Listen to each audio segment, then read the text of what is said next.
সংবাদ সবাইকে স্বাগত জানাচ্ছি আমি ফিরোজ তোহা। শুরুতে সংবাদ শিরোনাম জানিয়ে দেব আমাদের হাতে থাকা সর্বশেষ গুরুত্বপূর্ণ আপডেট বাংলা সংবাদ। শুরুতে শিরোনাম। জনগণের আন্দোলন কখনোই ব্যর্থ হবে না বললেন বিএনপির মহাসচিব মির্জা ফখরুল ইসলাম আলমগীর। এরপর জানিয়ে দেব আরও দুর্নীতিবাজ সরকারের আশ্রয় রয়েছে, অভিযোগ করলেন বিএনপির চেয়ারপারসনের উপদেষ্টা জয়নুল আবেদিন ফারুক। এদিকে আওয়ামী লীগের সঙ্গে সম্পৃক্ত হতে নতুন প্রজন্মকে আহ্বান আরাফাতের। স্মার্ট বাংলাদেশ গড়তে নতুন প্রজন্মকে আওয়ামী লীগের সঙ্গে সম্পৃক্ত হওয়ার আহ্বান জানিয়েছেন তথ্য এবং সম্প্রচার প্রতিমন্ত্রী মোহাম্মদ আলী আরাফাত। জানিয়ে দিব রেমিটেন্স আসার চেয়ে বাংলাদেশ থেকে প্রায় 3 গুণ বেশি অর্থ নিয়েছে বিদেশিরা। এদিকে টানা 8 দিন অতি ভারী বর্ষণের পূর্বাভাস। সারা বাংলাদেশে কয়েকদিন ধরেই বৃষ্টি হচ্ছে। এরই মধ্যে নতুন বার্তা দিয়েছে আবহাওয়া অধিদপ্তর। সংস্থাটি বলছে দেশের বিভিন্ন এলাকায় টানা 8 দিন অতি ভারী বর্ষণ হতে পারে। এবং সর্বশেষ জানিয়ে দিব ভারী বৃষ্টিতে ধসে পড়ল দিল্লি বিমানবন্দরের ছাদ, নিহত 1। ভারী বৃষ্টিপাতে ধসে পড়েছে দিল্লির ইন্দিরা গান্ধী আন্তর্জাতিক বিমানবন্দরের একটি টার্মিনালের ছাদের এক অংশ। আর সকালে এই দুর্ঘটনা ঘটে।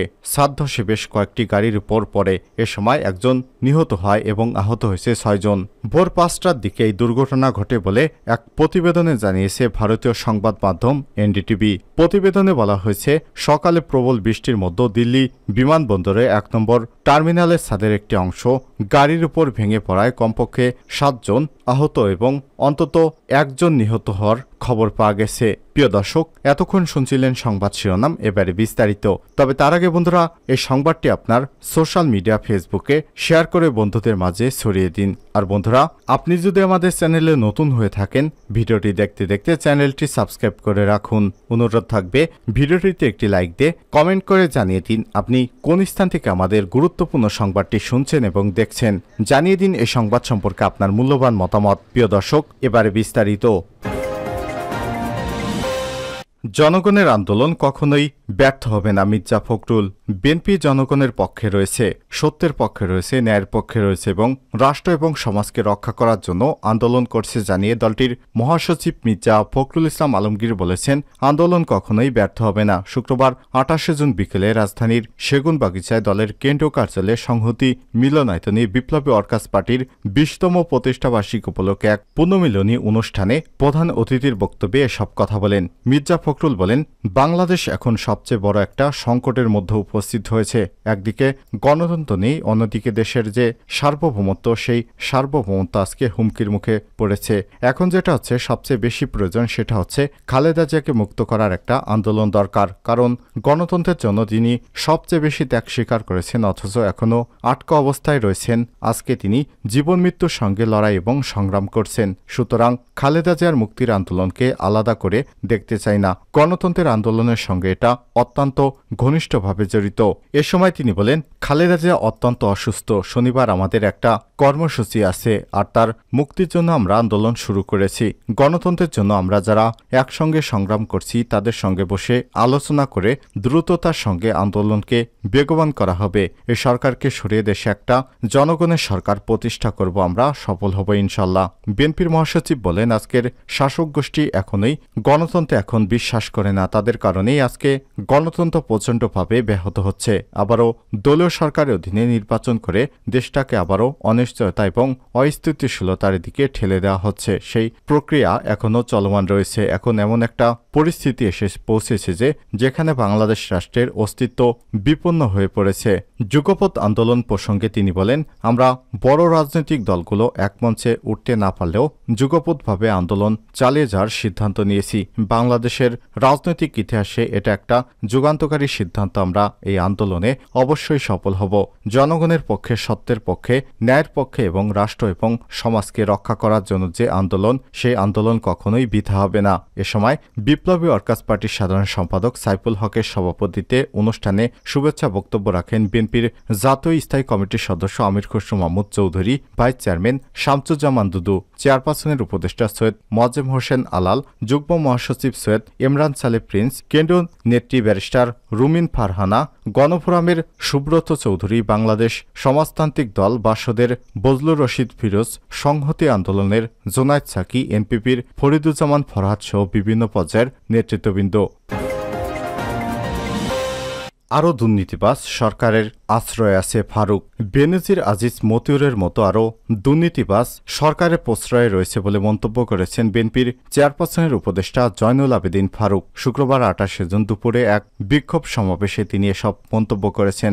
জয়নুল আবেদিন ফারুক বলেন, বাংলাদেশে এভাবে বহু লোক সরকারের আশ্রয়ে আছে, যারা কোটি কোটি টাকার, হাজার হাজার কোটি টাকা লুটপাট করে বিদেশের মাটিতে বাড়ি করে সুইমিং পুল তৈরি করে রাতে সাঁতার কাটে। এসব লোকদেরকেও আপনাকেই খুঁজে বের করতে হবে, নইলে বাংলাদেশের মানুষ আপনাকে কোনোদিনও ক্ষমা করবে না।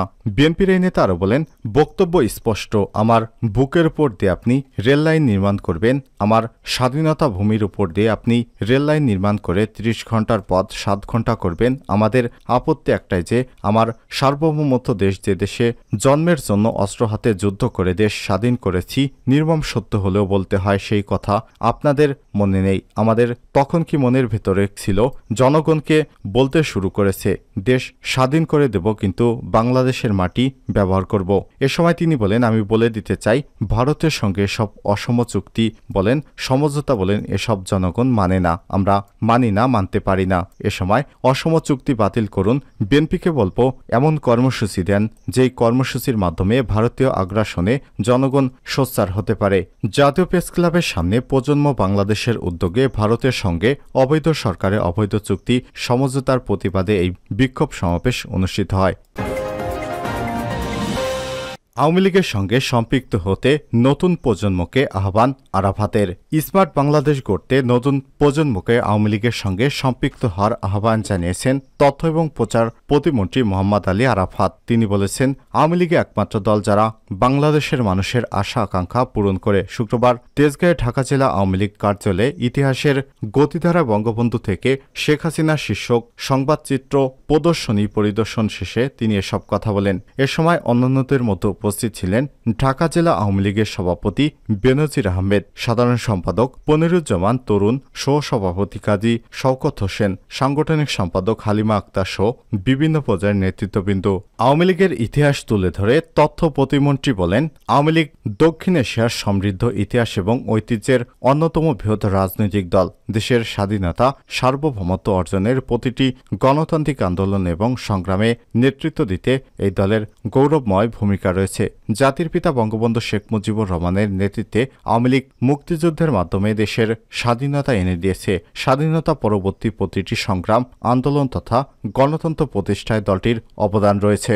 প্রতিমন্ত্রী বলেন, প্রধানমন্ত্রী শেখ হাসিনার নেতৃত্বাধীন আওয়ামী লীগ সরকার দেশের উন্নয়ন এবং অগ্রগতির যাত্রায় সর্বাত্মক প্রচেষ্টা চালিয়ে যাচ্ছে। শেখ হাসিনার নেতৃত্বে দেশে অর্থনৈতিক মুক্তির পথে এগিয়ে যাচ্ছে। ৭৫ বছরের দীর্ঘ যাত্রায় আওয়ামী লীগের ত্রুটি বিচ্যুতি এবং ব্যর্থতার চেয়ে দেশের জন্য অনেক বেশি গৌরবময় ভূমিকা এবং অর্জন ও অবদান রয়েছে। রেমিটেন্স আসার চেয়ে বাংলাদেশ থেকে ৩ গুণ বেশি অর্থ নিয়েছেন বিদেশিরা। প্রবাসীদের দেশে পাঠানো রেমিটেন্স প্রবাহের ৩ গুণের বেশি অর্থ বৈদেশিক মুদ্রায় বাংলাদেশ থেকে বেতন ভাতা বাবদ নিয়ে গেছে বিদেশি কর্মীরা।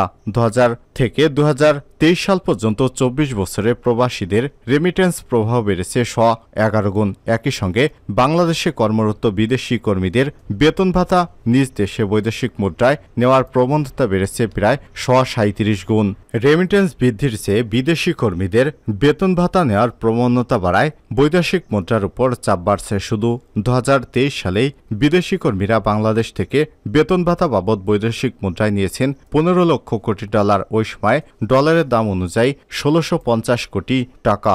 বৈধভাবে নেয়ার চেয়ে আরও বেশি অর্থ নেওয়া হচ্ছে হুন্ডির মাধ্যমে। এর মাধ্যমে দেশ থেকে টাকা পাচারের নজিরও রয়েছে। বৃহস্পতিবার রাতে প্রকাশিত বিশ্বব্যাংকের প্রতিবেদনে বিভিন্ন দেশ থেকে রেমিটেন্স পাঠানো এবং রেমিটেন্স আসার চিত্র তুলে ধরা হয়। সূত্র জানায়, সরকারের সুরক্ষা সেবা বিভাগ এবং পুলিশের স্পেশাল ব্রাঞ্চের প্রতিবেদন অনুযায়ী ২০২৩ সাল পর্যন্ত দেশে অবস্থানরত বৈধ বৈদেশি নাগরিকের সংখ্যা ছিল ১,২,৫,০০,০ 7,167 জন। এর মধ্যে বেশি ভারতীয় নাগরিক, দ্বিতীয় অবস্থানে চীনের নাগরিক, ভারতীয় 37,464 এবং চীনের 11,404 জন। বাকিরা অন্যান্য দেশের। তাদের বেশিরভাগই বিভিন্ন প্রতিষ্ঠানে কর্মী হিসেবে নিয়োজিত। এর বাইরে অবৈধভাবে আরও অনেক বিদেশি রয়েছেন যাদের হিসেব এর মধ্যে নেই। প্রতিবেদনগুলো থেকে দেখা যায় দক্ষিণ এশিয়ার দেশগুলোর মধ্যে 2023 সালে আফগানিস্তান থেকে বিদেশি কর্মীরা বেতন ভাতা হিসেবে নিয়েছেন 17,80,00,000, ভুটান থেকে 7,80,00,000, ভারত থেকে 1,236 কোটি, নেপাল থেকে 5,20,00,000, পাকিস্তান থেকে 31,70,00,000 এবং শ্রীলঙ্কা থেকে 40,10,00,000 $2022 সালে মালদ্বীপ থেকে নিয়েছেন 55,70,00,000। এই টাকাগুলো বাংলাদেশের রিজার্ভ থেকেই কাটা হচ্ছে।